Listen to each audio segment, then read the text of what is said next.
The Playwright is for sure the bestseller on the Udemy, highest rated. I have more than 1,000 students every month enrolling. It has 4.8 star review with a 2,800 number. The main advantage of automation is allowing you to release your features to production faster. It's not about saving the cost. Automation is expensive, and large automation projects are extremely expensive. In this podcast, we have test automation expert Artem Bondar. He's a top-rated course creator on Udemy for tools like Playwright, Cypress, and the recent AI test automation tool, TestRigger. First of all, Artem, can you tell a little bit about your career journey? Where did you start? How did you ended up creating your own academy and being a course creator? I started in quality engineering in 2017, something like that. It's just automation, and no, quality engineer, not officially automation engineer. And then a few months later, working on as a QA position, I was just boring, doing just manual work. And I started to pick up some automation with Selenium, created the layout for the framework of application that we were testing. It was AmericanAirlines.com.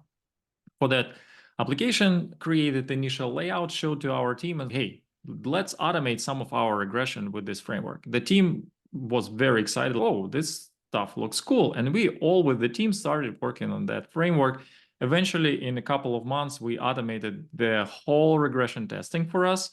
And it was automated to the point that we even started doing some development. So we asked some work from developers like, hey guys, we don't have much stuff to do because everything is automated. Let's do something. So we even did some development on the real application. So it was fun. It was fun. And then later I moved to the other company. It was a fintech. There was also Selenium. And then when I joined my last company with Signify Health, they're like, hey, we're going to have Cypress. You need to automate the application with Cypress. I'm like, what is Cypress? Never heard about that. And this is a new tool. You'll figure this out. Here's the Udemy course. They bought me a Udemy course. There was just 3 courses in Udemy at that time. It was 2019, by the way. Yeah, so they bought the course and, hey, complete this course and then automate this application. And this is pretty much what I did. I quickly completed the course, and then I started working on automation of the project. I'd done this in like about 3 months. And during that process of 3 months, I realized, first of all, I just fell in love with this framework. It's super cool. Compared to the Selenium, I was like, really? Is it so simple? Is it so much optimized than using the Selenium? So for me, at that time, it was completely clear that Selenium is dead. So it's just legacy at this point. Then when I figure out the Cypress inside out, and then I thought, I probably can create a better course than the one that exists on Udemy at that time. So I remind you, there was just 3 courses at that time related to the Cypress topic. And I just have fun, decided to lay down the curriculum, started the recording, and it took me about 4.5 months of recording this course. Early morning so it's before the COVID, so we had to go to the office, right? So I had to work in the morning hours before I go to the office. And after the office hours, I come back home and was recording those lectures, preparing the scripts and that stuff. So 4.5 months later, I released the course and it went really well. And since that time, it's still a bestseller on Udemy. Even right now, there are like 30 courses or something. I trying to keep that course up to date as much as I can. And still, that course has a bunch of students every month and still a bestseller course in the Cypress category. I can shout out for the rating of the course, because when I usually picking the course on Udemy, I'm checking the ratings and based like higher rating and number of reviews, right? So it's very hard to find a good course which is higher than 4.5 stars rating and like more than 1,000 of reviews. For Cypress, I see right now you have 4.7 star review with 8,600 number of reviews, which is very quite impressive. a lot. It's very impressive. And first of all, I took your course myself. I do really like it. like the way how you present it, it's very straightforward. No, straightforward to the point, basically. No fluff. Kudos for that. And tell a little bit about the next course, the Playwright that you rolled out. The next one was actually not a playwright. So the next one was the other framework. It's for API testing called Karate. So the reason why I created that course is just because I also used this tool in the company where I worked. And also there was 0 courses on Udemy about this tool at all. And I thought it's gonna be pretty simple. It will not be that long and that extensive because the tool is fairly simple. So in about 3 months or so, I created the second course. And and after that, there was a long pause. So there was 2 courses released in 2020. Cypress was early 2020, then in September was the karate, and then I didn't do anything. So I had just 2 courses. I did my normal job, working to the company, and that normal stuff. I didn't have any kind of inspiration or any ideas of doing something else. And I noticed that Playwright started getting attraction. So it's something like 2021, about 2022. I noticed that, hey, there is a new player on the market. It's Playwright. And I was keeping an eye on that guy. And then it was, I think, April last year, April 2023. I see that it's getting more and more popular. And also my students, my Cypress students, some of them wrote me, hey, Artem, can you create a course for the Playwright? Because our company is starting to onboarding this tool and we're looking for some course and it would be nice if you could create one. So I received several requests like that. And I thought that probably means something. And I decided to work on that course as well. So I started working on it in April, I think, or in May. In April, I started on curriculum. It took me about 1.5 months to build the curriculum for the course, and then 3 months to record it. So it's the longest course that I have so far compared to the Cypress. Cypress, pretty long one. That one even more extensive. And in September last year, I released the course. Yeah, and it was just the right timing. It was perfect timing for the release because Cypress blocked their access to the free dashboards to run parallel tests. So limited only to use Cypress Cloud. Companies started massive migration from Cypress to Playwright because of that. It's one of the reasons, of course. And also you can go to NPM trends and see the growth of popularity of the Playwright versus Cypress. And you clearly see that September last year, that was a pivot point when the Playwright started to get attraction. And the release was just in time. And right now, the Playwright is for sure the bestseller on the Udemy, highest rated. And I have, I don't know, more than 1,000 students every month enrolling in the Playwright course on Udemy. I just checked that it has 4.8 star review with a 2,800 of number of reviews, which is very impressive for this period of time. Yeah, for just a little over a year. Yeah, not over. Oh, hold on, not a year. So it's Less- going to be less next than month. So wow. yeah, almost a year. Within a year. Yeah, that's awesome. Yeah, And Artem, like, okay, you right. rolled out the Playwright. When did you start your academy? So it was a kind of a next step, a continuation of what I was doing before, because I work with students, questions and answers on Udemy a lot. So I'm getting a bunch of questions every day. And I noticed that, so if the goal is to really learn the tool, it's not enough to just watch the video and repeat after the video, just copy pasting the code what on the screen. When you copy pasting the code, just blindly retyping what on the screen, you don't learn technically anything. Yeah. And there are so many blind spots left after the video. So you watch the video, you have a false feeling that you understood the topic, that you know what you have to do. But when you open the blank screen and try to write your first own line of code, it's just silence. You cannot make that first step and you don't really know what to do when you need to automate something different, something that you didn't see in the course. And that the barrier that I want to cross technically with a new approach. And I decided, okay, what I can do differently to make the education process more efficient and more result oriented, not just watch the video and repeat the code. So I added the element of real practice to the education process, because the practice is essentially the way how you learn. If you do not practice the knowledge that you obtained, that practice becomes just rumors. You forget what you learn in a week, and you will not be able to write a single line of code in a week or two. Udemy is the platform that lets you just, okay, upload the videos and show the videos to the others. I need something more than that. And I started doing my research, okay, where and how I can make this possible, that idea that I envisioned.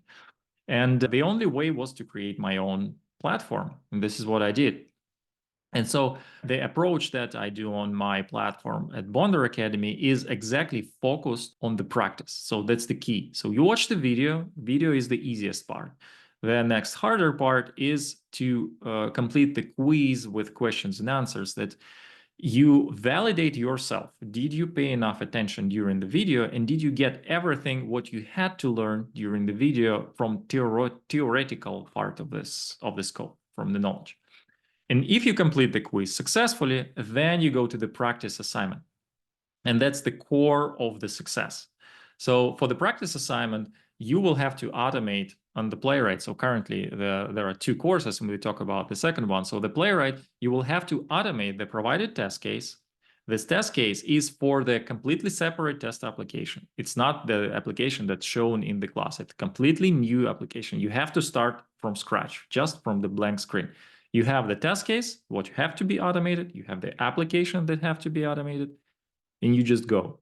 And then when you complete that test case scenario, you send this code to my code review. So you send it, create a pull request on the GitHub, the way how you would normally do it in the company. So when you come and join the company and work with the code, you not just write the automation on your computer only. No, you contribute to the repository, you work with the team, you commit your changes, you request the review of your code. The senior person, senior lead and engineer review your code, provide you feedback, then you make the adjustments before your code is merged into the main or master branch. This is exactly what I do over here. So the students have to automate the test case, create the pull request. Then I check that pull request, provide my comments, and actually you learn tons of stuff from these comments. It's a lot of stuff. Yeah, I want to share one interesting case that just happened like a couple of weeks. One of my students completed the homework assignment for the web tables, how to automate web tables. And he sent me the file of 500 lines of code, like 500 lines. It was working. So from one perspective, yeah, he did this stuff. It was working, but it was super inefficient. So after the initial code review, we just cut the half of that. So it was 500 lines reduced to 250 lines of code. It was the first round of code review. The next round was a little bit less, and then the final result was just a little less than 200 lines of code to automate 6 test cases. This is what the power of the code review. So from his perspective, he thought that he is successful. He automated the test case. It is working and everything looks fine. But only when you get the feedback, you realize that, oh, something can be done better, more efficient, using best practices, and so on and so forth. So this is what I do at Bondar Academy with this education approach. That's awesome. Let's put the link in the description down below how people can find you and can enroll. In Bondar Academy, do you cover, what tools do you cover? So currently I have the course, which is As That with Playwright, and I called it As That with Playwright because it's not just watch the videos and repeat. When you complete the course, you'll have the level of the skills for the senior developer engineering test. I'm super confident. So when you go to till the end and complete all the lesson and all the homework assignments and pass all my code reviews, which is, trust me, not very easy, you will have the level of the skills of senior developer engineer in test with the Playwright. So you will be confidently go to the job interview and just crash those interviews for the Playwright. So I optimized the Udemy course on the Playwright for this new approach. So technically, the videos are the same as in Udemy, but the practical part is different. And the second course, it's just fresh, hot off press, is a Master in Test Rigor course. For those who don't know, Test Rigor is also test automation framework, but it is a different kind of frameworks, I would say. So this is no code or codeless automation framework powered by generative AI. When you interact with your test application, not through the scripting of the code on JavaScript, TypeScript, you interact with your test application through the command prompts. So you write the prompts, what you want to be achieved, which steps have to be automated and executed. You write those prompts, and then Test Rigor perform this automation. For me, it is a new step, I would say, new experiment in the area of education, because before that, I touched all open source coding framework, the most popular in the market, like Selenium, Cypress, Playwright, and so on. But this is a kind of a new step because I understand that AI is here to stay. Companies paying attention to those new tools, and I cover with the Test Rigor, I covered that new area. And what interesting I have found out with that. Before I created the course, I was a little bit skeptical about non-coding automation frameworks. A little, it doesn't have a normal script and can't do much stuff. It's limited for sure. It's limited for sure. If you don't have that flexibility of do Wild West in your code, it's limited. But then when I created the course and completed and figured out all the features of the framework and so on, and I'm like, I liked it actually. You don't need that too much flexibility that you may have in Cypress or Playwright. By the way, about flexibility, that's one thing that I want to point out. Yeah, that's the second framework. We can talk about it a little bit later. Let me touch about flexibility real quick. Yeah. So what I mean, recently I made a post on LinkedIn that I mentioned like Playwright is a kind of very sharp tool like a Swiss knife that you can either create a masterpiece with it or you can create a real damage to yourself, your project, and so on. So why? Playwright is, let's compare Playwright to Cypress. I think it would be more fair comparison, all right? So we can compare Cypress and Playwright as iOS and Android, something like that. So for better understanding of metaphors, right? So iOS naturally is a little bit more restrictive. Apple tells developers how they're supposed to develop their applications, what kind of design they should use, what kind of tooling they should use, what design patterns they should use, what kind of buttons they should use, interfaces, and so on, right? And that's why when you use iOS applications on the iPhone, they have the similar design flows, user flows, functionalities, and so on. With Android, it's like Wild West. You can do whatever you want on Android, do whatever size and forms and buttons and flows and anything you even imagine. So that's a good example, Cypress and Playwright. So I like Cypress still, even Playwright outpaced Cypress in many categories. I still like Cypress because it's a little bit more restrictive. Because it does not let you go too much sideways on how things can be done. You still have enough flexibility, but it's limited. I can give you an example. Cypress has just 3 methods to find web elements. In Playwright, you have about 6 or 7 methods, I don't remember, how to find web elements. And you can pass locator directly into the action command. This is another extra method. So you have different options. From one perspective, yeah, cool, I can do stuff however I like. But in reality, we are dealing with the average level engineers.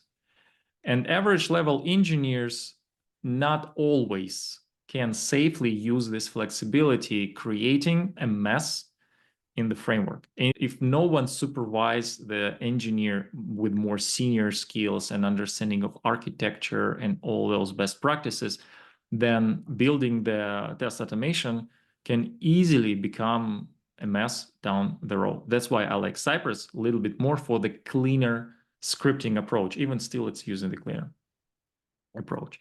Yeah. So follow-up question here. Go ahead. Cypress Playwright, right? When would you then recommend to use Cypress? In what cases? And for example, for the companies who just started the automation, Mm-hmm. right? Mm-hmm. And actually, should they go with those tools still? When you have a yeah. So in what cases you should go with a Playwright, Cypress, or maybe something else? So let me talk about few limitations that Cypress clearly have that Playwright doesn't have. So limitation number one, you cannot, so if your application has multiple tabs in the browser, which you need to handle, click on the button, new tab open. Cypress cannot handle it and will never be able to because just architecturally how Cypress is designed. Second thing is Cypress does not have native support of iframes. You still can automate iframes in Cypress, but according to my experience, it sometimes doesn't work exactly how you want it to work. Sometimes not that stable. So Playwright handles iframes significantly better, more stable. Visual testing. If you need visual testing, Playwright has built-in perfect visual testing solutions. Cypress does not have those. You can extend this with plugins, but still, it's not a native support. If you need visual testing, and you don't want to pay some extra or deal with open source tools, Playwright has a better choice. And the last thing is the parallel execution, which is a kicker here, because Cypress is not free open source. It's open source, I would say, because you can use Cypress for free, but if you want to run your tests in parallel, you have to pay to Cypress for their Cypress cloud. As I mentioned earlier, before September 2023, you could use Cypress with free open source tool called Sorry Cypress. You can deploy it locally in your own server and run tests in parallel for free. It's not the case anymore, and that is the can be a deal breaker. So that's pretty much main four thing. So I would say this: if you a new company, new startup or something, if running tests in parallel is not a big deal, if you have, let's say, I don't know, 20 tests, right? 20, 30 tests, not much, and you can run in a single threaded way, and it's not a big deal if it runs 5 minutes or 15 minutes or 20 minutes, not a big deal.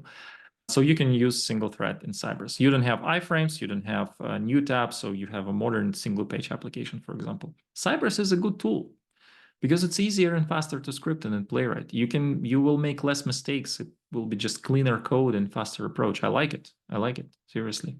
For all other cases, when you need scale, when you need parallel, you need that too much flexibility. And what's more important, you have really knowledgeable automation engineers, which is hard to find, actually. We will talk about it later. Then Playwright is a good choice. Playwright is a good choice. And learning curve for Playwright, as you just mentioned, is going to be longer, right? Compared to Cypress or A little bit, yeah. Playwright has some other extra features such as fixtures, different projects handling, different stuff. I would not say that much difficult, much more steeper learning curve compared to the Cypress, about the same. What's one more thing, by the way, a Playwright, if you transition in from Selenium, let's say, so you have a Selenium experience to transition either Cypress or Playwright will look for you more natural. How would you normally script with Selenium and any other language?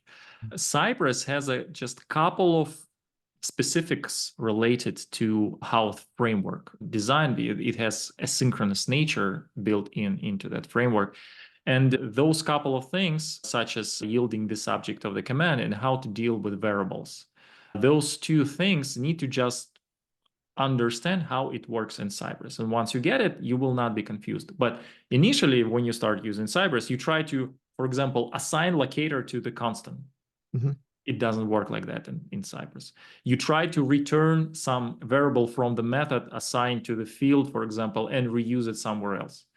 It doesn't work like that in Cypress. And those kind of things may be confusing for the people who just transition straight from Selenium to Cypress. In Playwright, it will not happen because it has more traditional just coding stuff. And by the way, speaking of coding, I feel like Cypress was created by testers and Playwright was created by developers. You know why? Because Cypress has a absolutely fantastic documentation, the best. in the industry compared to the Playwright. And also because Cypress, the way Cypress organized, they hide all needed, not needed noise from the person, leaving you only scripting of your code. While in Playwright, you need to manage the page fixture, similarly like you would do with Selenium with the WebDriver instance. You need to put async await everywhere, making sure you will not forget to put it somewhere where not needed or needed, and all that stuff. In Cypress, you don't need to care about it. Playwright has 6 different types of weights. Why? Why? Why do you need all that? Cypress has just 1 or 2 maybe. Simple, much more simpler. Cypress created for testers. Playwright created more for created by developers. My opinion. I don't know that for sure, but just my opinion. And another point that for Cypress, it supports the JavaScript, TypeScript as well. Yeah, both you can do Both, right? but nothing else. Playwright, I believe it's same JavaScript, TypeScript plus. I think they also support Java. Java, C#, and Python. Java, C#, and Python. Yeah. Pretty much like Selenium. Yeah, but original API of Playwright is written in Node.js. So when you use, for example, Python, it just interacts with the API that runs on Node.js. But so someone who is listening us right now and thinking which language to choose if you decide to go with Playwright, I recommend go with TypeScript. Even if you have experience with Java or C# or Python, just go with TypeScript. TypeScript has natural good integration with this framework. You will absolutely will not have any issues. Documentation by default of the Playwright is in TypeScript. Community support better in TypeScript. And also JavaScript is a native language for the browser. If you automate browser, work on that language which is native for the browser, which is JavaScript or TypeScript. So just an advice. Makes sense. Let's shift the gears with AI stuff right now, what is happening. And I'm pretty sure a lot of engineers right now are using AI additional tools, ChatGPT, GPT, Copilot. Copilot. What is your thoughts about it? What would you recommend? And personally, I'm using as well. Me too. It's speed up the process for sure. But I know, give me your thoughts when you should use it and how. I think every engineer should use help of the AI in any form, but you need to understand how you can leverage right, because there are cases when it can only harm and confuse and do not really good stuff for your project. I can tell that me as an instructor with growth of AI, I have a kind of more work with my students, with some of students who use AI during their education to unwind the spaghetti macaroni in their code confused by AI. So when I get the question, so my favorite type of question is this: hey, Artem, I have this kind of problem. This is the error I have. I have Googled everything. And I even tried, and I even asked ChatGPT, and it was not able to answer. So I like that one, the last one. I even asked ChatGPT. So with this statement, person thinks that ChatGPT is the ultimate source of truth. That even if ChatGPT was not able to help me, then it's over. The world is crashing. But what people don't realize that ChatGPT is you have to be as cautious as possible about the responses from the AI, such as ChatGPT and other ones. Why? Because ChatGPT will never tell you that, I don't know, or I'm not sure. ChatGPT will always give you the answer, this is truth, even if it doesn't know for sure. Because all AI work on just the most probable answer, the probability of the right answer. That's all they know. This is how large language models works. And if your context or question, or you did not provide enough context to your question, is too complex, AI will give you the response that sounds like a truth, but which is not. And if you don't have enough experience with the subject which you are asking about, it's very easy to miss this wrong answer And then when you ask the next question on the top of that wrong answer, you eventually go into the rabbit hole of the false solution. And that's the danger about that stuff. So when you work with ChatGPT or any AI, you have to enable your critical thinking and examine each question, go push each answer through your own critical thinking. Is it true or not? And you know what happened if you notice that the ChatGPT gave you the wrong answer? You're like, hey, this is incorrect. The ChatGPT, oh, I'm sorry, you're Yeah. right. And when it gave you another answer, you said, no, dude, this is incorrect. Oh, really? Thank you for correcting me. You are. But what if you not notice this? You will be fooled by this answer. And if you don't know the subject well, then it's a disaster. My advice number one is, okay, if you use ChatGPT or any other tools, keep your attentions and I would not say consciousness, but critical thinking enabled for every answer. And if you're not sure about the answer, if you're not sure, just go to the Google, Reddit, Stack Overflow. Real people will give you more credible answers than ChatGPT. But I would like to talk about the cool stuff, because AI is a significant multiplier. Let's talk about this. AI dash is significant multiplier, but it can be multiplier of your good efforts and it can be multiplier of bad efforts.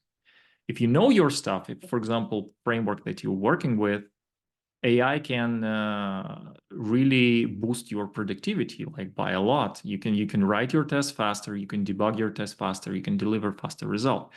But if you don't know your stuff well, if you don't know how framework works, if you never open best practices page for any of the frameworks, Cypress or Playwright, and think that best practices is like for weak people, I know how to do the stuff. If you ignore all that, then AI will be multiplier of your problems. You introduce the problem, AI multiplies this, and you're just going down to the rabbit hole. Eventually, it will catch you in the situation when you have like a pile of code like that, and you will not be able to figure out how to unwind those things and how to fix it and how to find the problem. You will need eventually someone with experience to help you delete what is not needed, clear out some stuff which is not relevant, and just leave in what is necessary for your application to work.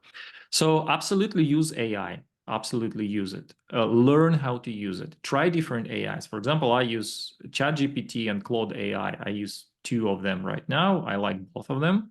I more use Claude AI than ChatGPT recently, just because of the better interface, in my opinion, more convenient.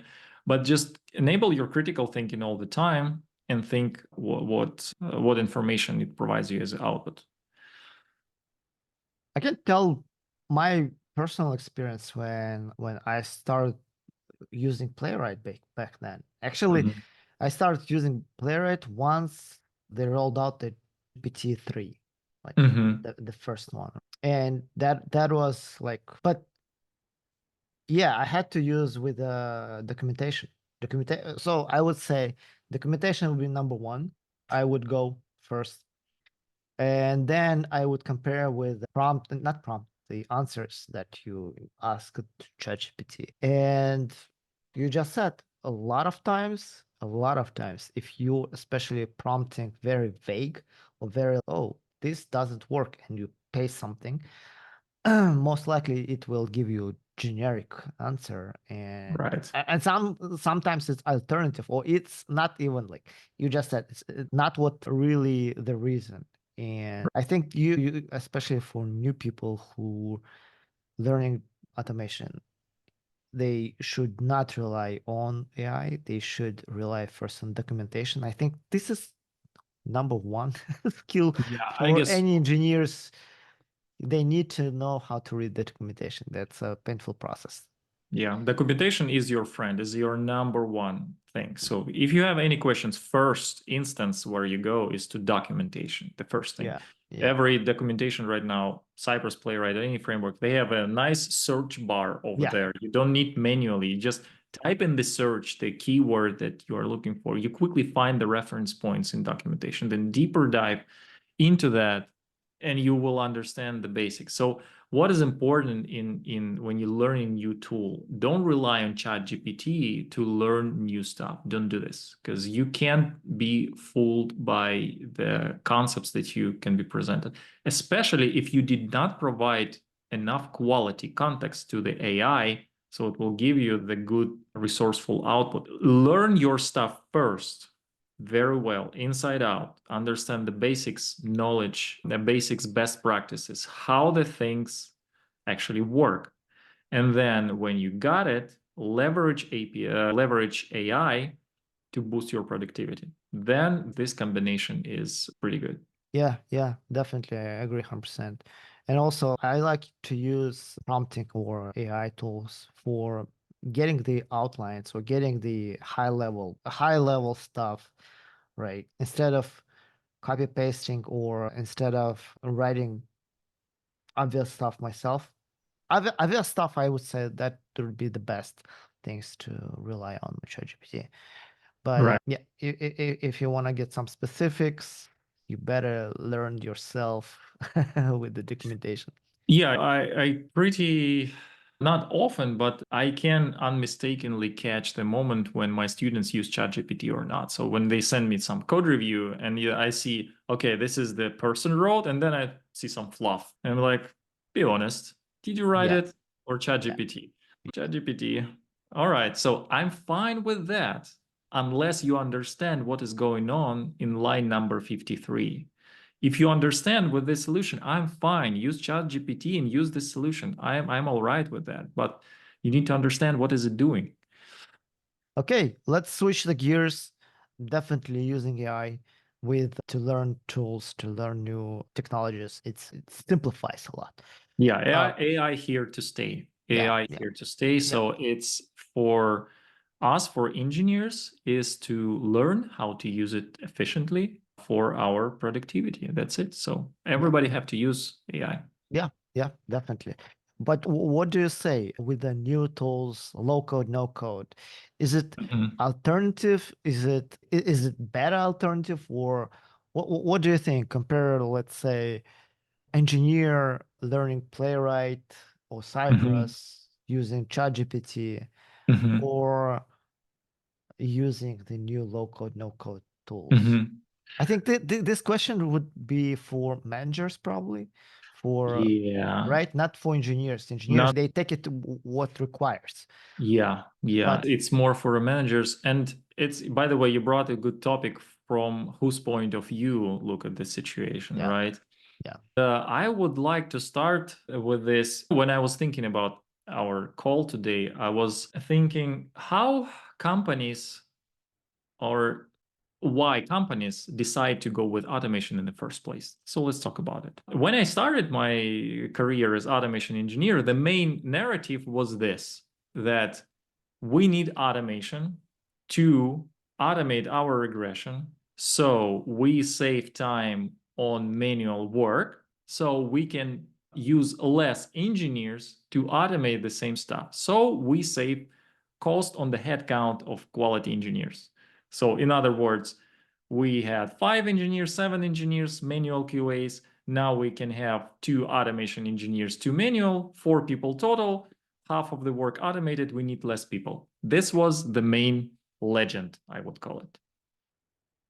yeah, But in today's world, it's not actually a truth. So companies was trying to calculate that ROI, how automation will be profitable for them, how much money they can be able to save. But it's actually not true. If you think about it, automation is expensive. yeah, Having automation is expensive for various reasons. First of all, you need engineers who will do it. Automation, good engineers who know automation tools, Playwright, Cypress, Selenium, whatever, they have a significantly higher cost on the market. And to find a really good engineer, you will pay the same salary as, I think the market better than me, but most likely about the same as developers' yeah, salary yeah. from the seller perspective. So, sometimes it's even higher. It's even higher. Exactly. Because this is a very niche specialist. that is not developer, but with the high development skills, knowing of architecture, different systems, integrations, and blah, blah, blah, and so on, what you need to write, for example, Playwright. Playwright is open source. Fine, it's free, but it's not that easy. You will need a super expensive person who will use this framework for your company, right?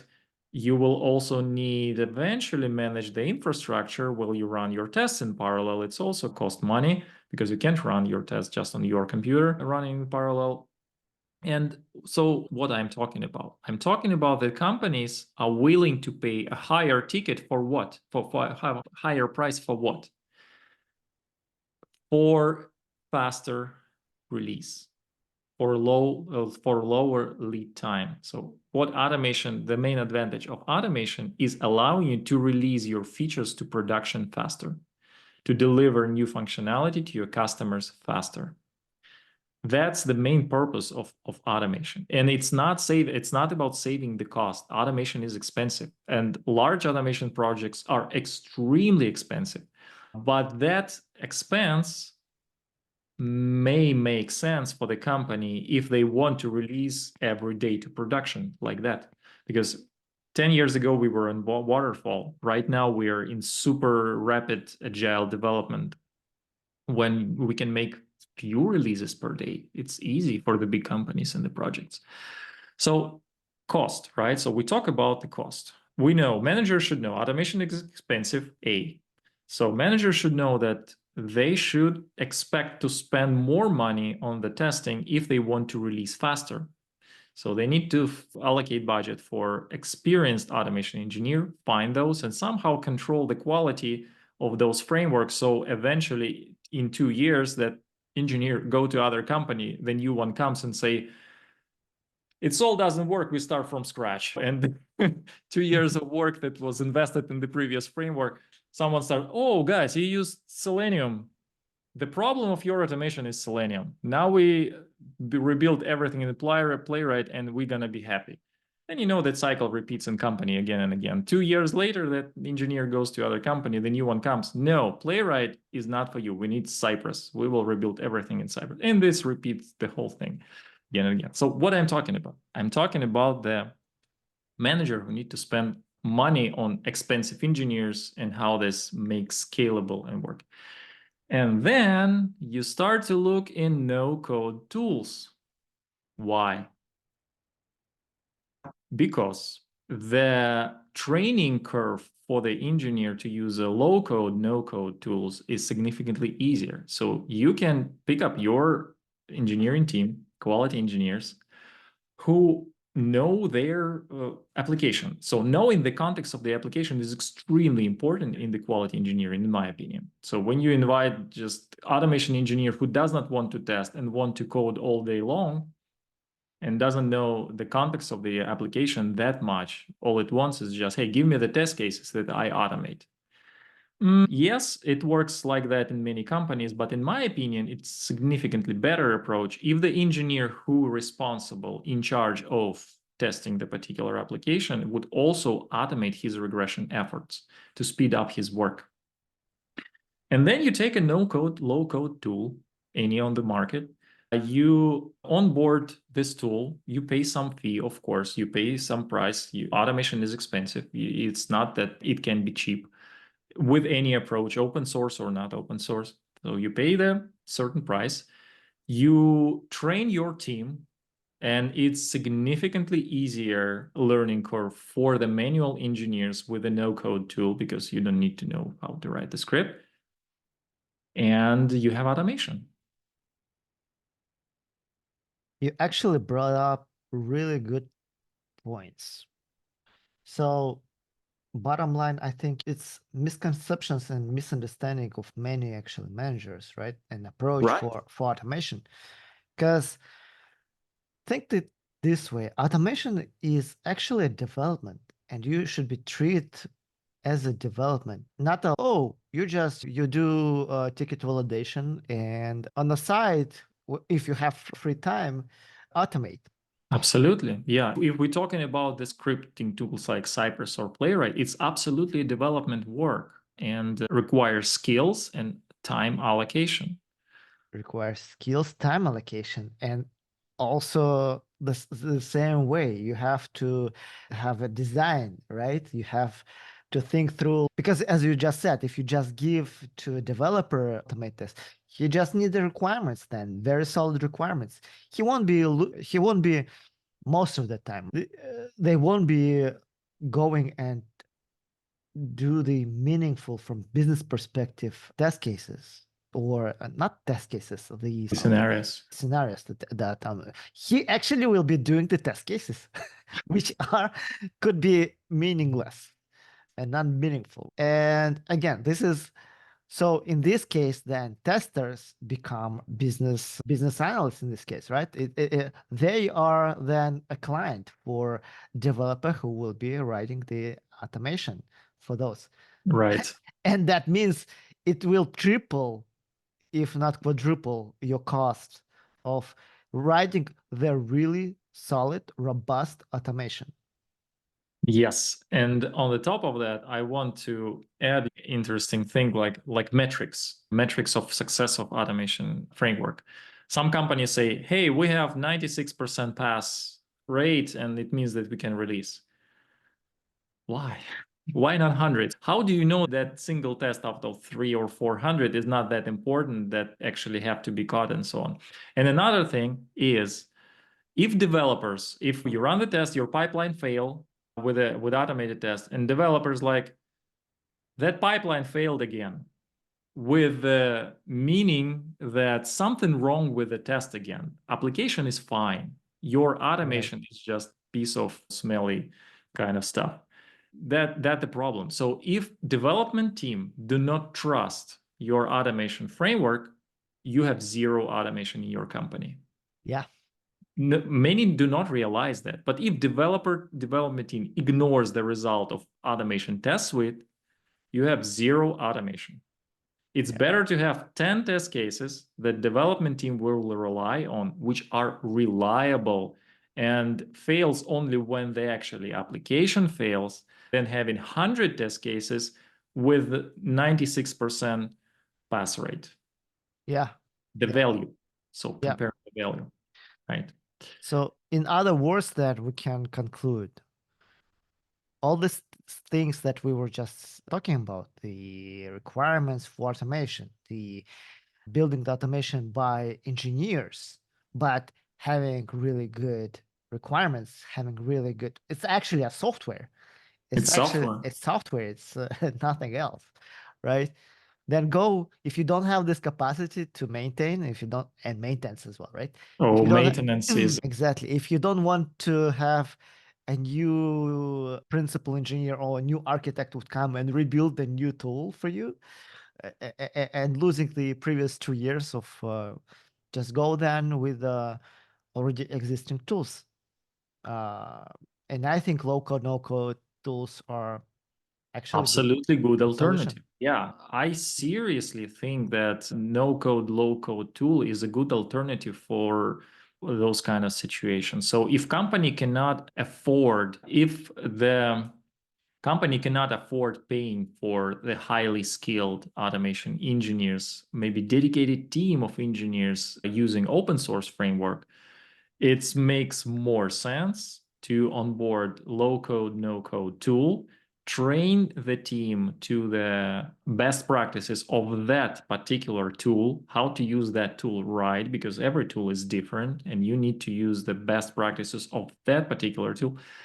And then just go with it. And when quality engineer, not automation, just quality engineer, automated half of its regression work related to the project, when it leaves the company, the new one comes, it will be easier to train this person to pick up where the previous engineer left, because again, learning curve is so much easier.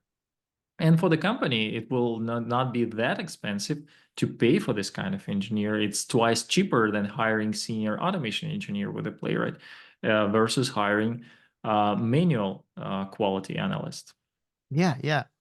Actually, we already touched this, but I think this is very good topic, because this is a very big misconception when Right. managers thinks that, oh, I have a QA team who are doing the ticket validations, who are supporting the releases.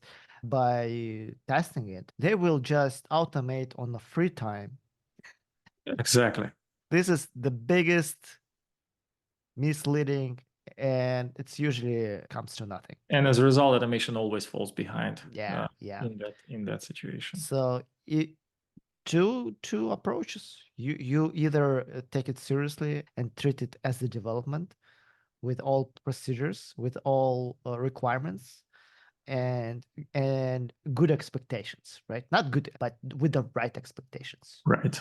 Or if you don't have this capacity, budget, and the size of the team to scale, then you go with a low code, no code solution. Use it and be more efficient. And the whole entire team is actually building this tool instead of your three and a half QA manual testers. And you know what? Who doesn't really know how to code, and that's another problem, right? It's another problem. Exactly. It's like, okay, let's give an accountant and let accountants build their own tools on their free time besides the accountant. Yeah, because the manager said, okay, the manager said then I need to figure out something. And then this person figure out something. On paper, it is exist, but in reality, it doesn't work. It does not provide the value. And by the way, one more important thing. Remember, we at the beginning, why low-code tools are also, I think, a good solution.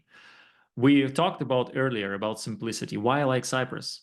Simplicity. So the number of sideways how you can go with different implementation in Cypress is limited than in Playwright. So in Cypress, your chances of creating a mess is a little bit lower than in Playwright. In Playwright, it can be just completely Wild West. When you use a low-code tool, they are even more limited about how much you can go sideways, because the creators of the tool thought about all the different features that you might need to automate the scenarios and already implemented that into the solution. You just use it and use it the way how it is designed. Don't reinvent the wheel. Don't recreate your own stuff. Don't create your own helpers, functions, I don't know, different helper classes or whatever stuff. It's already created. Just learn how to use what is done and use it. And the low-code tool is also advantage because of that. If you hire a not very experienced engineer for the role to automate with low-code tool, and it will not learn well that framework, it will not be able to mess the automation a lot, just because there are not many opportunities to do things wrong. And this is also advantage. That's advantage for the company. So if something was messed up, then the other person will be able quickly to reorganize, fix something, modify the steps, and so on. But if something went too far with a coding tool such as Playwright, very often the only right decision would be we need to start from scratch, because this stuff is just not possible to unwind. Yeah. And since we already touched this, can you tell a little bit more about the course that you was building for Test Rigger? What kind of tool is it? Is this? And again, when you should use it? Yeah, so Test Rigger is my first framework about no-code tool. And so basically how it works, just in a few simple words. Everything runs in your browser, so you don't need to install anything on your computer, don't need to set up development environment or anything like that. You just open the browser, go to Test Rigger, and here we go. The framework is in your browser. Everything is executed somewhere in the cloud on Test Rigger side, so they manage all this browsers, instances, machines, where to run, and so on. All you do is write using the prompts with using the language and recommended words to interact with the framework. So providing the exact commands, what you want to do in the particular step. And it looks like a normal human language. For example, click button, sign in, type password below password field. And you type the clear sentences like that, and you perform the automation step by step. And when you follow those way of scripting of writing the prompts, Test Rigger will understand what you want to do and just do it. So that's it. So simple. You just click around the button, it executes your test, provide you the result. You can look the logs, you can see the screenshots, you can watch the result of test execution, all that fun stuff. And also, there are ways to reuse your code, create things called reusable rules, as they call it. If you coming from the world of scripting language, think about it as a page object model, right? So when you group the repetitive function into the more smaller reusable components, and then you reuse those components inside of the test to avoid copy pasting of your prompts. So for the repetitive operations and many other things like that, test rigger handles for you automatically. You just tell, okay, I want to go here, do this, do that, generate the random data, paste some email, do something, and it just works.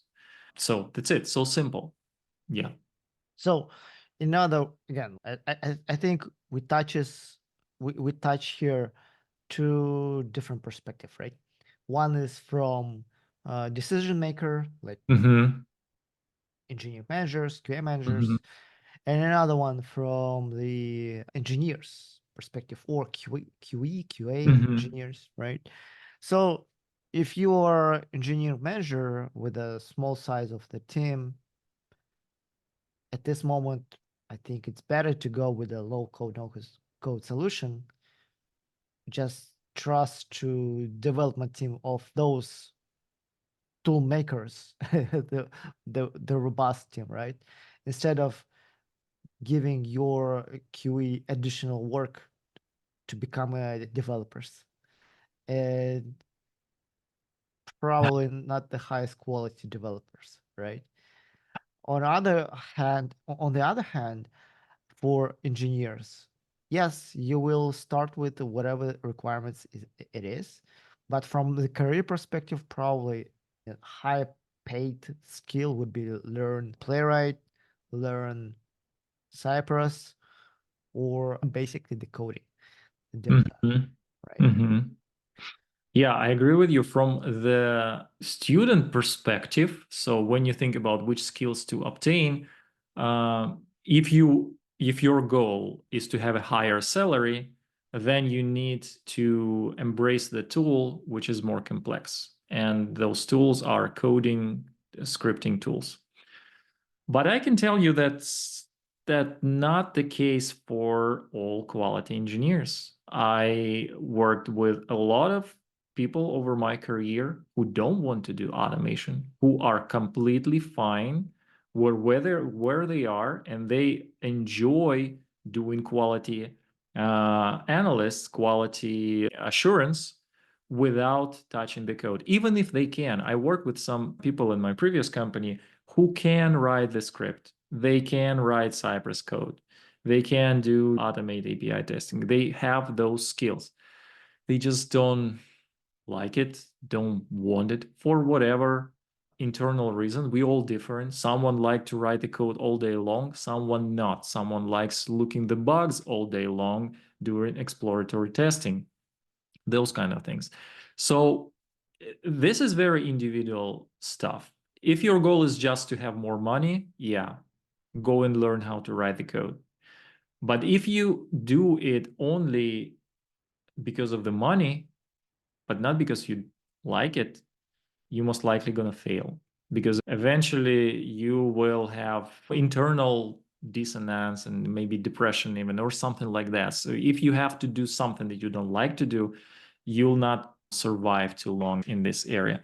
But on the other side, if we talk about AI, I think that future quality engineers will be not those who write playwright code.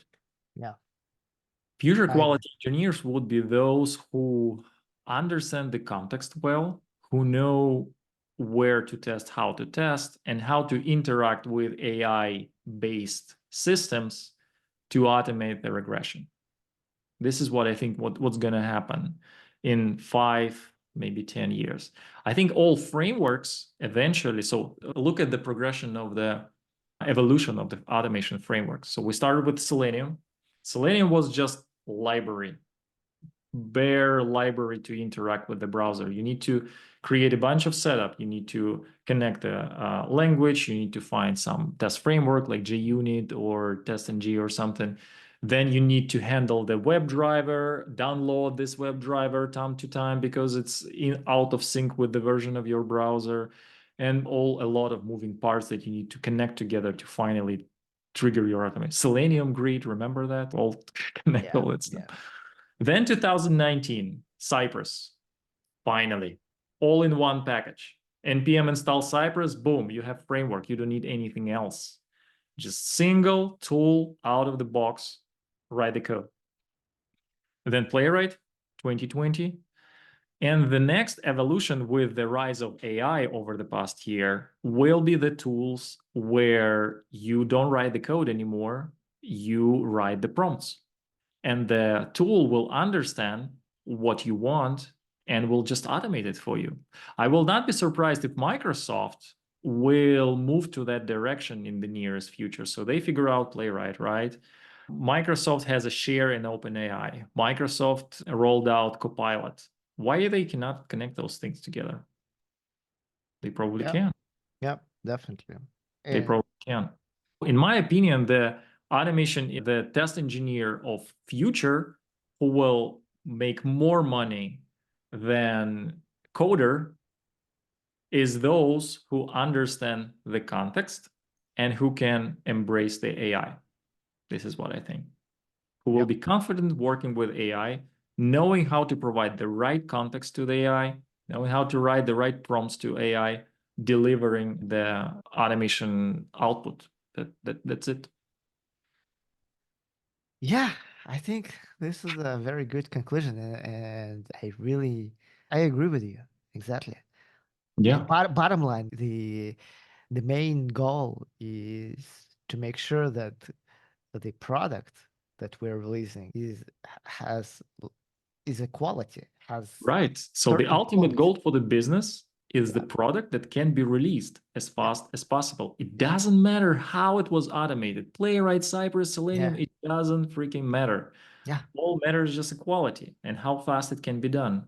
I'm sure it exactly. will be possible to achieve with the help of AI and the low code tool that will support that. That will support that.